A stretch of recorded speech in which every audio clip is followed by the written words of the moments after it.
friends, welcome to Bismi Samayal. இன்னைக்கு ஒரு யூஸ்ஃபுல்லான வீடியோ தான். நம்ம டெய்லியுமே நிறைய டைம் எடுத்து செஞ்சுட்டு இருக்கிற வேலைகளை ரொம்ப ஈஸியாகவும் சீக்கிரமாக முடிக்கிற மாதிரியான கிச்சன் டிப்ஸ் மற்றும் வீட்டு குறிப்புகள் தான் பார்க்க போகிறோம். ஸோ வீடியோக்குள்ளே போகிறதுக்கு முன்னாடி நம்ம சேனலை நீங்கள் புதுசாக பார்க்குறீங்கன்னா மறக்காமல் சப்ஸ்கிரைப் பண்ணிக்கோங்க. இப்போ நம்ம ஃபர்ஸ்ட் டிப் என்னங்கிறத பார்க்கலாம்.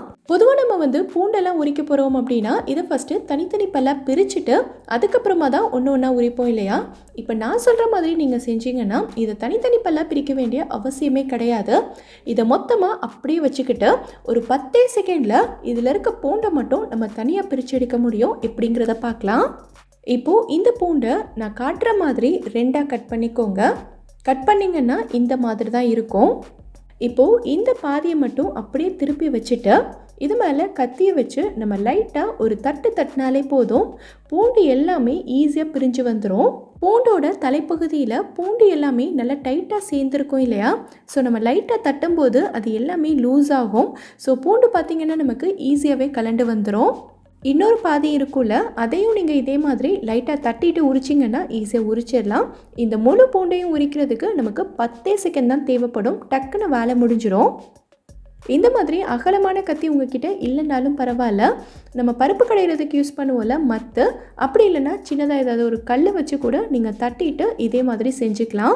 ஸோ காலையில் அவசரமாக எழுந்திரிச்சு சமைக்கிறவங்களுக்கு இஞ்சி பூண்டு பேஸ்ட் எல்லாம் மொத்தமாக அரைச்சி ஸ்டோர் பண்ணி வைக்கிறவங்களுக்கெல்லாம் இந்த டிப் யூஸ்ஃபுல்லாக இருந்திருக்கும்னு நினைக்கிறேன்.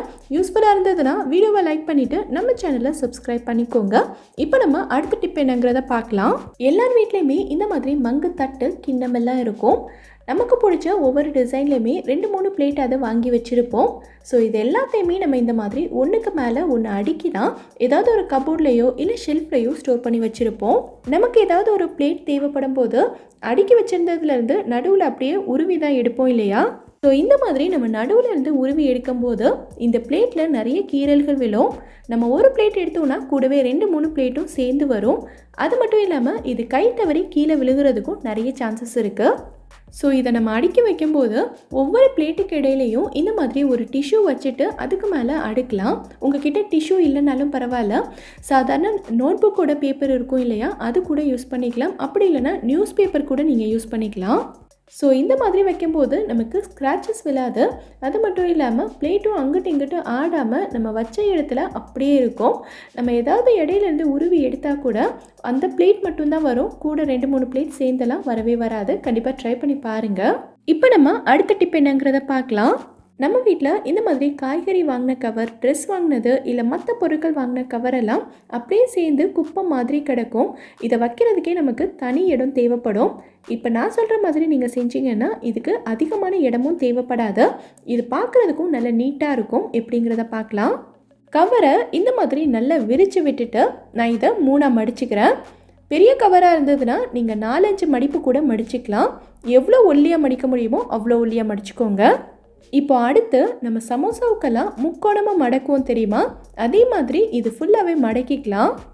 ஸோ கடைசியில் இருக்கிற இந்த நுனியை மட்டும் சைடில் ஒரு பாக்கெட் மாதிரி வந்திருக்கும், அதுக்குள்ளே விட்டுட்டோம் அப்படின்னா இது நல்ல ஸ்டிஃபாக நின்றுக்கும், எடுத்துகிட்டு வராது. எல்லா கவரையுமே நீங்கள் இதே மாதிரி மடிச்சுக்கலாம். ஸோ அடுத்து இந்த டைப்பில் ரொம்ப அகலமான துணி பேக்கெல்லாம் இருந்ததுன்னா இதை எப்படி மடிக்கிறதுன்னு சொல்கிறேன். இதையும் நல்லா விரித்து விட்டு 3ஆக மடக்கிட்டு அடுத்து நான் வீடியோவில் காட்டுற மாதிரியே 2ஆக மடக்கி இந்த மாதிரி சுருட்டி கொண்டு வந்தீங்கன்னா பார்க்குறதுக்கு இப்படி தான் இருக்கும். ஸோ கடைசியில் பார்த்திங்கன்னா ஹேண்டில் இருக்குது. இதை அப்படியே நம்ம எடுத்து சுற்றி விட்டுட்டோன்னா ரொம்ப பெருசாக இருக்கும், லூஸாக அப்படியே பிரிஞ்சிட்டு வந்துடும். ஸோ இதை என்ன பண்ணலான்னா இந்த மாதிரி 2-3 சுற்றிக்கோங்க. சுற்றினீங்கன்னா உங்களுக்கு ஹேண்டில் ரொம்ப சின்னதாயிரும், அதே சமயத்தில் நல்லா டைட்டாகவும் இருக்கும். ஸோ இப்போ நீங்கள் போட்டு விட்டுட்டீங்க இந்த மாதிரி அப்படின்னா நல்லா டைட்டாக நின்றுக்கும், அடுத்து பிரிஞ்சுக்கிட்டே வராது. ஸோ இந்த மாதிரி எல்லா கவரையுமே நம்ம மடித்து வச்சுட்டோன்னா வீட்டில் பார்க்குறதுக்கும் ரொம்ப நீட்டாக இருக்கும். நம்ம வெளியில் போகும்போது இந்த மாதிரி குட்டியாக மடித்து ஹேண்ட்பேக்கில் 1-2 கவர் போட்டு வச்சுக்கிட்டோன்னா நமக்கு தேவைப்படும் போது யூஸ் பண்ணிக்கலாம். இப்போ நம்ம அடுத்த டிப் என்னங்கிறத பார்க்கலாம். சீஸ் எல்லாம் இந்த மாதிரி நல்லா துருவிட்டு ஒரு டப்பாவில் போட்டு நம்ம ஃப்ரிட்ஜில் ஸ்டோர் பண்ணி வச்சோன்னா அடுத்து எடுக்கும்போது பார்த்திங்கன்னா இது நம்ம துருவி வச்ச மாதிரி நல்லா உதிரியாக இருக்காது, ஒன்றோடு ஒன்று சேர்ந்துக்கிட்டு கட்டியாக இருக்கும். ஸோ இந்த சீஸ் வந்து நம்ம எப்போ எடுத்தாலுமே நம்ம துருவி வச்ச மாதிரி நல்லா ஒன்று ஒன்றா தனித்தனியாக இருக்கணும் அப்படின்னா என்ன பண்ணணுங்கிறத பார்க்கலாம். இதுக்கு நம்ம யூஸ் பண்ண போகிறது பார்த்திங்கன்னா கார்ன்ஃப்ளவர் தான். ஒரு 1/4 டீஸ்பூன் அளவுக்கு கார்ன்ஃப்ளவரை எடுத்து இது ஃபுல்லாகவே நல்லா தூவி விட்டுருங்க. அடுத்து இந்த கார்ன்ஃப்ளவர் வந்து இந்த சீஸோட எல்லா பக்கமும் கோட் பண்ணுற மாதிரி நல்லா மிக்ஸ் பண்ணிக்கலாம். இந்த மாதிரி நம்ம சோள மாவு தூவிட்டு ஸ்டோர் பண்ணி வைக்கிறதுனால எவ்வளோ நாள் ஆனாலும் சரி இது கட்டி கட்டியே ஆகாது. இதை வந்து நீங்கள் ஏர்டைட் கண்டெய்னரில் போட்டு ஸ்டோர் பண்ணிக்கலாம். அடியில் நான் வந்து ஆடியோ யூனிராப்போட பேப்பர் ஃபாயில் போட்டிருக்கேன். இந்த ப்ராடக்ட் உங்களுக்கு வேணும்னா டிஸ்கிரிப்ஷனில் லிங்க் இருக்குது, செக் பண்ணிக்கோங்க. ஸோ இந்த டிப் உங்களுக்கு யூஸ்ஃபுல்லாக இருந்திருக்கும்னு நினைக்கிறேன். யூஸ்ஃபுல்லாக இருந்ததுன்னா வீடியோக்கு ஒரு லைக் கொடுங்க. நம்ம எல்லார் வீட்லேயுமே சப்பாத்தி, பூரி, இட்லி, தோசை இந்த மாதிரி எல்லா டிஃபன் வெரைட்டிஸ்க்குமே சைட் டிஷ் வந்து குருமா பண்ணுவோம். இந்த குருமாவில் லைட்டாக ஒரு புளிப்பு டேஸ்ட்டுக்காக கண்டிப்பாக தக்காளி சேர்ப்போம். ஸோ இன்றைக்கி தக்காளி சேர்க்காம தக்காளிக்கு பதிலாக குருமாவில் வேறு என்ன பொருள் சேர்க்கலாங்கிறத தான் பார்க்க போகிறோம். கண்டிப்பாக புளியோ லெமனோ நம்ம சேர்க்க போகிறதே இல்லை. ஸோ வேறு என்ன பொருள் சேர்க்க போகிறோங்கிறத இப்போ நம்ம பார்க்கலாம். குக்கர் நல்லா சூடானதுக்கு அப்புறமா தேவையான அளவுக்கு எண்ணெய் சேர்த்துட்டு இதில் பட்டை, கிராம்பு, ஏலக்காய், அப்புறம் ஒரு பிரியாணி இலை, கூடவே கொஞ்சமாக கல்பாசியும் சேர்த்துக்கிறேன்.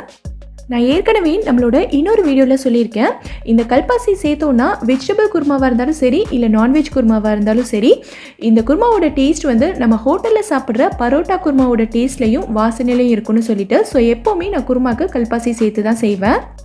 இதெல்லாம் நல்லா பொரிஞ்சதும் தேவையான அளவுக்கு வெங்காயம், கொஞ்சமாக இஞ்சி பூண்டு விழுது சேர்த்து நல்லா வதக்கிட்டு நீங்கள் வந்து என்னென்ன மசாலா பொருட்கள்லாம் சேர்ப்பீங்களோ அதெல்லாம் சேர்த்துக்கங்க. நான் வந்து கொஞ்சமாக மஞ்சள் தூள், கூடவே 1/2 டீஸ்பூன் அளவுக்கு மல்லித்தூள் மட்டும் சேர்த்துக்கிறேன். இப்போ நம்ம கட் பண்ணி வச்சுருக்க காய் எல்லாத்தையும் உள்ளே சேர்த்துட்டு காய் வேகிறதுக்கு தேவையான அளவுக்கு தண்ணி சேர்த்துக்கலாம். இந்த காய்க்கு தேவையான உப்பு சேர்த்து நல்லா கலந்து விட்டுட்டு வேக வச்சுருங்க. இப்போ நம்மளோட காய் எல்லாமே நல்லா வெந்துருச்சு. இப்போ தான் நம்ம வந்து முக்கியமான பொருள் சேர்க்க போகிறோம். இந்த குருமாவில் லைட்டாக ஒரு புளிப்பு டேஸ்ட் தரதுக்காக தயிர் சேர்த்துக்கலாம். தயிர் ரொம்ப சேர்த்துறாதீங்க, 1 டேபிள் ஸ்பூன் அளவுக்கு மட்டும் சேர்த்தா போதும். சேர்த்து நல்லா கலந்து விட்டுட்டு ஒரு 2 நிமிஷத்துக்கு நல்லா கொதிக்க விட்டுருங்க. அடுத்து பார்த்தீங்கன்னா ஒரு மிக்ஸி ஜாரில் கொஞ்சமாக தேங்காய், காரத்துக்காக 2 பச்சை மிளகாய், 1 டீஸ்பூன் அளவுக்கு சோம்பு, கூடவே கொஞ்சமாக தண்ணியும் சேர்த்து நல்லா நைஸாக அரைச்சி வச்சுருக்கேன். கடைசியாக இதையும் சேர்த்து நல்லா கலந்து விட்டுட்டு கொதிக்க விட்டுருங்க. இது ஒரு 3 நிமிஷம் நல்லா கொதிச்சதுக்கப்புறமா ஸ்டவ் ஆஃப் பண்ணிக்கலாம். அவ்வளோதான், நம்மளோட குருமா ஹோட்டல் ஸ்டைலில் தக்காளியை சேர்க்காம ரொம்ப சூப்பராக ரெடி ஆயிடுச்சு. நீங்களும் ட்ரை பண்ணி பார்த்துட்டு கண்டிப்பாக எனக்கு கமெண்ட்டில் சொல்லுங்கள். இப்போ நம்ம அடுத்த டிப் என்னங்கிறத பார்க்கலாம். இப்போ நம்ம தக்காளியை சேர்க்காம இட்லி, தோசை, சாதம் இப்படி எல்லாத்துக்கும் செட் ஆகிற மாதிரி ஒரு சூப்பரான டேஸ்ட்டில் சாம்பார் எப்படி செய்யணுங்கிறத பார்க்கலாம். ஃபஸ்ட்டு நம்ம வந்து பருப்பு வேக வச்சிடலாம். எப்போவுமே நீங்கள் வந்து என்னென்ன பொருட்கள்லாம் சேர்த்து பருப்பு வேக வைப்பீங்களோ அது எல்லாத்தையும் சேர்த்துக்கங்க. நான் வந்து பருப்பு வேகிறதுக்கு தேவையான அளவுக்கு தண்ணி சேர்த்துட்டு கூடவே கொஞ்சமாக மஞ்சள் தூள், 1/2 டீஸ்பூன் அளவுக்கு சீரகம், 2 பல்லு பூண்டை கட் பண்ணி வச்சுருக்கேன் அதையும் சேர்த்துட்டு கூடவே இந்த மாதிரி சின்ன பீஸ் கட்டி பெருங்காயம் சேர்த்துக்கிறேன். இப்போ வந்து நம்ம கொஞ்சமாக பெருங்காயம் சேர்த்துக்கிட்டா போதும். இன்னும் கொஞ்சம் பெருங்காயம் வந்து அப்புறமா சேர்க்கணும். இந்த மாதிரி சேர்க்கும் போது தான் நம்ம சாம்பாரோட டேஸ்ட்டும் சரி வாசனையும் சரி ரொம்ப சூப்பராக இருக்கும். எந்த டைமில் சேர்க்குறேங்கிறத வீடியோவில் நோட் பண்ணிக்கிட்டே வாங்க. பருப்புக்கு தேவையான அளவுக்கு உப்பு சேர்த்துட்டு கூடவே இந்த மாதிரி சின்னதாக ஒரு கிண்ணத்தை குக்கருக்குள்ளேயே வச்சிடலாம். எப்போ பருப்பு வேக வச்சாலும் சரி இந்த மாதிரி சின்னதாக ஒரு கிண்ணத்தை உள்ளே வச்சிட்டோன்னா நம்ம அதிகமான அளவில் தண்ணி சேர்த்துருந்தாலும் சரி அது குக்கருக்கு வெளியில் பொங்கி வரவே வராது. ட்ரை பண்ணி பாருங்கள். இப்போ குக்கரில் விசில் வந்துருச்சு, நான் ஆஃப் பண்ணிட்டேன். நிறைய பேர் வந்து இந்த குக்கரில் இருக்கிற ப்ரெஷர் உடனே அடங்கணுங்கிறதுக்காக இந்த குக்கரை அப்படியே எடுத்துகிட்டு போய் சிங்கில் டேப் வாட்டரில் காட்டுவாங்க. இன்னும் சிலர் வந்து இந்த குக்கரில் இருக்க வெயிட்டை வந்து அப்படியே தூக்குவாங்க. அந்த மாதிரியெல்லாம் செய்யவே கூடாது. இந்த குக்கரில் இருக்கிற ப்ரெஷர் உடனே ரிலீஸ் ஆகணும்னா என்ன பண்ணணுங்கிறத நான் இப்போ சொல்கிறேன். இந்த மாதிரி ஒரு துணியை தண்ணியில் நனைச்சி நல்லா பிழிஞ்சு விட்டதுக்கப்புறமா இந்த குக்கர் மேலே அப்படியே சுற்றிடுங்க. இந்த துணி வந்து ஒரு 30 செகண்ட்லேயே டக்குன்னு காஞ்சிடும். அந்த டைமில் கொஞ்சமாக தண்ணி எடுத்து இந்த மாதிரி தெளித்து விட்டுருங்க. ஸோ இந்த மாதிரி செய்யும்போது நம்ம குக்கரில் இருக்கிற ப்ரெஷர் வந்து ரொம்ப சீக்கிரமாக ரிலீஸ் ஆயிரும். நம்ம டக்குன்னு ஓப்பன் பண்ணிக்கலாம். இப்போ பார்த்தீங்கன்னா நம்ம பருப்பும் நல்லா வெந்துருச்சு. எக்ஸஸாக இருக்கிற தண்ணி எல்லாமே இந்த கிண்ணத்துலேயே ஃபுல்லாக கலெக்ட் ஆகிடுச்சு. வெளியில் ஒரு சொட்டு தண்ணி கூட தெறிக்கவே இல்லை. இந்த டிப்பை நீங்களும் ஃபாலோ பண்ணிக்கோங்க. இந்த பருப்பு தண்ணியை நம்ம வேஸ்ட் பண்ணிடாமல் ரசம் வைக்கிறதுக்கோ இல்லைனா குழம்பு வைக்கிறதுக்கோ சேர்த்துக்கிட்டா டேஸ்ட் வந்து ரொம்ப நல்லாயிருக்கும். இப்போ பார்த்தீங்கன்னா நம்ம பருப்பும் இந்த அளவுக்கு நல்லா வெந்து வந்திருக்கு. லைட்டாக இதை வந்து நான் மசிச்சு விட்டுக்கிறேன். அடுத்து நீங்கள் சாம்பாருக்கு என்னென்ன காயெல்லாம் சேர்ப்பீங்களோ அது எல்லாத்தையும் சேர்த்துக்கங்க. நான் வந்து கத்திரிக்காய் மட்டும்தான் சேர்த்துருக்கேன். இது சேர்த்துட்டு கொஞ்சமாக மஞ்சள் சேர்த்துட்டு 1 டீஸ்பூன் அளவுக்கு மிளகாய்த்தூள், 2 டீஸ்பூன் அளவுக்கு மல்லித்தூள், கூடவே 1/4 டீஸ்பூன் அளவுக்கு சீரகத்தூளும் சேர்த்துக்கிறேன். இப்போ சாம்பாருக்கு தேவையான அளவுக்கு தண்ணி சேர்த்துட்டு கூடவே உப்பு அப்புறம் காரத்துக்காக ஒரே ஒரு பச்சை மிளகாய் மட்டும் சேர்த்துட்டு நல்லா கலந்து விட்டுருங்க.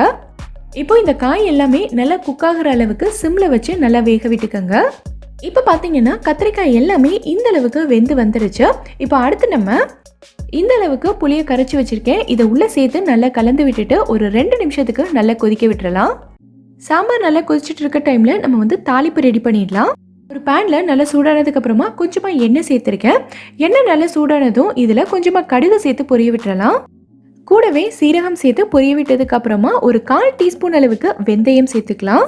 இப்போ வெங்காயம் சேர்த்து லைட்டாக கலந்து விட்டதுக்கு அப்புறமா கூடவே கொஞ்சமாக கருவேப்பிலை, ஒரு காஞ்ச மிளகாயை கிள்ளி சேர்த்துக்கிறேன். இது எல்லாமே நல்லா வதங்கினதுக்கு அப்புறமா இதை எடுத்து கொதிச்சுட்டு இருக்க சாம்பாரில் சேர்த்துடலாம். சேர்த்துட்டு இன்னும் 1 நிமிஷத்துக்கு இதை கொதிக்க விட்டுக்கோங்க. இப்போதான் நம்ம சாம்பாருக்கு டேஸ்ட்டையும் வாசனையும் கொடுக்கக்கூடிய ஒரு முக்கியமான பொருள் சேர்க்க போகிறோம். இந்த அளவுக்கு பெருங்காயம் எடுத்துட்டு அதை கொஞ்சமாக தண்ணி ஊற்றி நல்லா கரைச்சி விட்டுக்கோங்க. இப்போ நம்ம கரைச்சி வச்சிருக்க இந்த பெருங்காயத்தை கொதிக்கிற சாம்பாரில் நல்லா சேர்த்து கலந்து விட்டதுக்கு அப்புறமா ஸ்டவ் ஆஃப் பண்ணிக்கோங்க. இந்த மாதிரி கடைசியாக நம்ம பெருங்காயத்தை கரைச்சி சேர்க்கும் போது சாம்பாரோட டேஸ்ட்டும் சரி வாசனையும் சரி சூப்பராக இருக்கும். இப்போ நம்ம அடுத்த டிப் என்னங்கிறத பார்க்கலாம். நம்ம எல்லார் வீடுகள்லையுமே அடிக்கடி செய்யக்கூடிய ஒரு சிம்பிளான ஹெல்த்தியான ரெசிபி வந்து ரசம் தான். ரசத்துக்கு தக்காளி வந்து ரொம்பவே முக்கியமான பொருள்.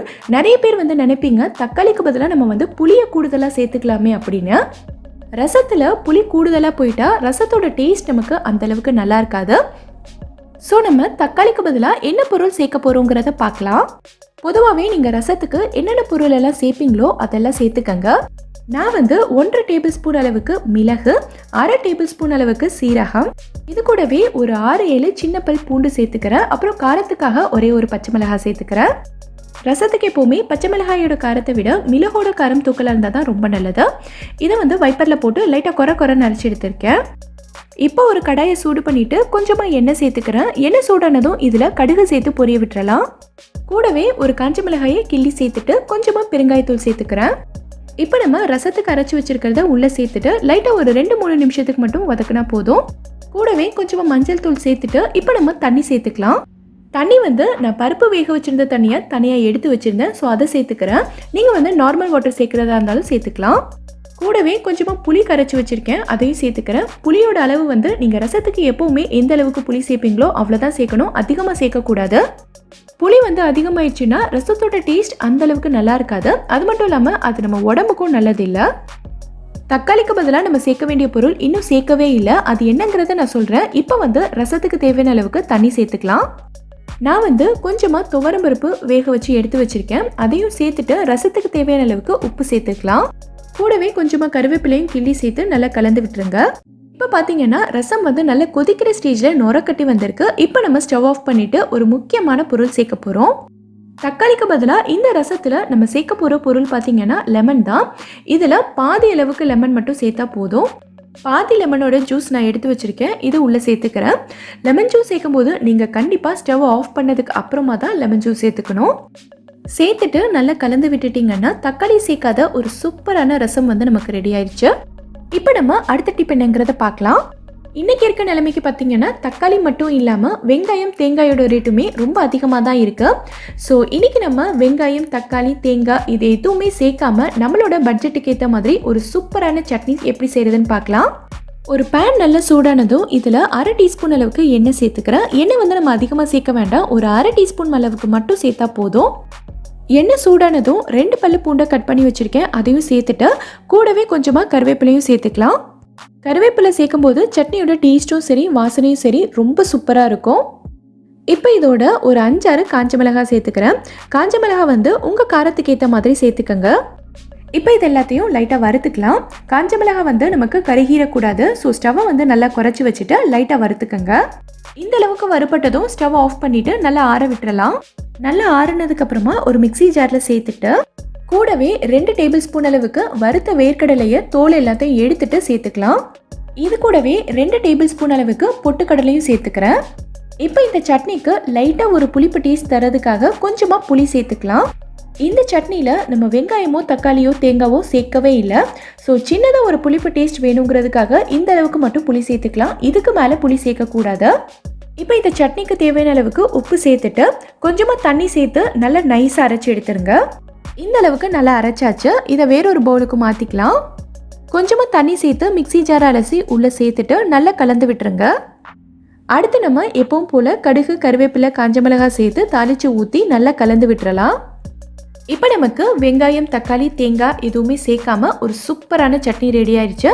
இந்த சட்னியோட டேஸ்ட் பார்த்தீங்கன்னா அவ்வளோ சூப்பராக இருக்கும். ட்ரை பண்ணி பாருங்கள். இந்த வீடியோவில் நான் சொல்லியிருக்க டிப்ஸ் எல்லாமே உங்களுக்கு ரொம்பவே யூஸ்ஃபுல்லாக இருக்கும்னு நினைக்கிறேன். யூஸ்ஃபுல்லாக இருந்ததா அப்படிங்கிறத கண்டிப்பாக எனக்கு கமெண்ட்டில் சொல்லுங்கள். இந்த வீடியோ பிடிச்சிருந்தா லைக் பண்ணுங்கள். உங்கள் ஃப்ரெண்ட்ஸ், உங்கள் ஃபேமிலி மெம்பர்ஸ் கூட இந்த வீடியோவை ஷேர் பண்ணுங்கள். மறக்காமல் நம்ம பிஸ்மி சமையலுக்கு சப்ஸ்கிரைப் பண்ணிவிட்டு பக்கத்தில் இருக்கக்கூடிய பெல் ஐக்கானையும் கிளிக் பண்ணி அதில் ஆல் ஆப்ஷனையும் செலக்ட் பண்ணுங்கள். தேங்க்யூ.